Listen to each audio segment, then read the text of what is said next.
Today, a journey to the Lancashire countryside takes us a few miles east of the city of Preston to Samlesbury Hall.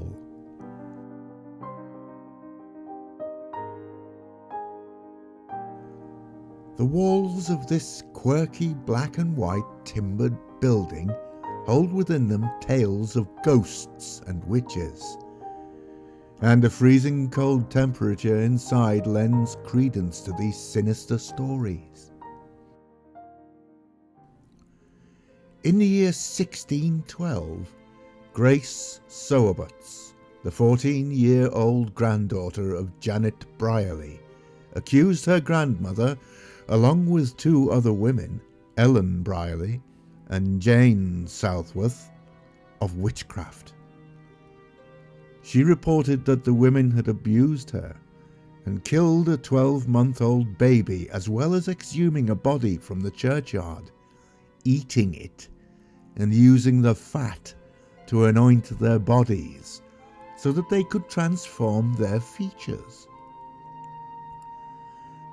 Jane Southworth's late husband was the grandson of Sir John Southworth and heir to his estate, but his uncle, Christopher, a Roman Catholic priest, disapproved of Jane because she refused to renounce the Anglican Church. It is believed that when Grace Sowerbuts was sent to him to learn her prayers, he coached her into lying and falsely accusing Jane and the Brierlys of witchcraft in order to punish them for attending the parish church.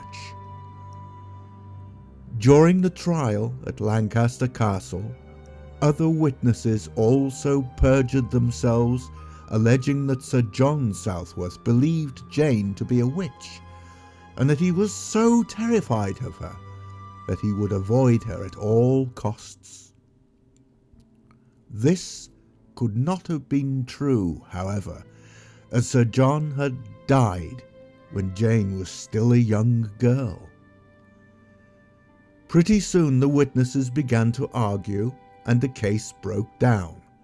Eventually, all three women were acquitted.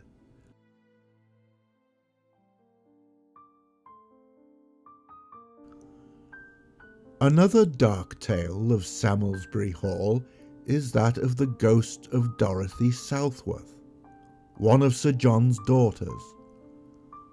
The Southworths were a staunchly Catholic family, and poor Dorothy was misfortunate enough to fall head over heels in love with the heir to the de Houghton estate, who lived nearby at Houghton Tower. The family of Dorothy's sweetheart were, unfortunately for her, staunch Protestants, meaning that her relationship with the heir was forbidden and needed to remain secret.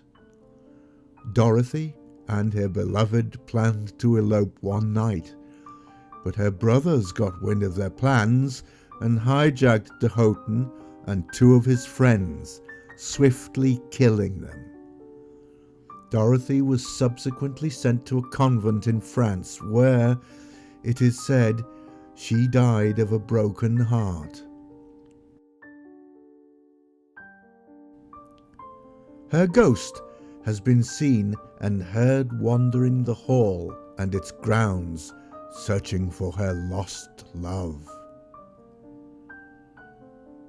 In recent years, whilst work was being carried out nearby, 3 skeletons were uncovered in the grounds. Could this have been Dorothy's lost love and his 2 friends? We may never know.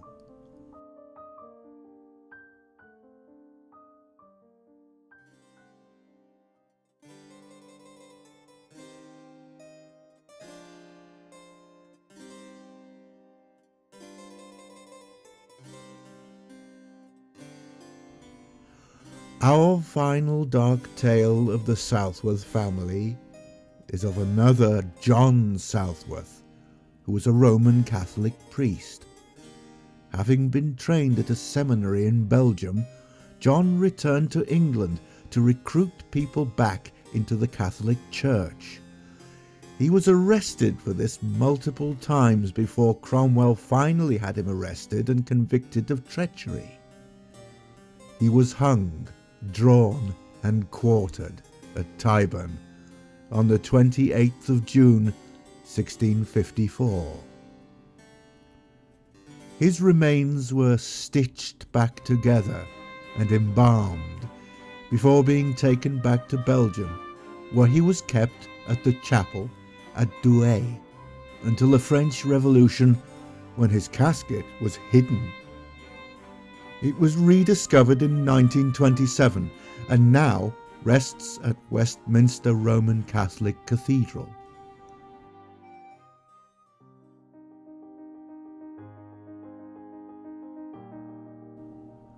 Whilst these may not be the only tales to tell of Samlesbury Hall, they were certainly the most interesting, and we hope you enjoyed our telling of them.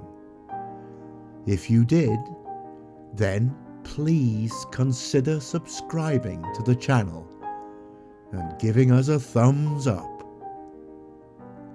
Thank you for watching.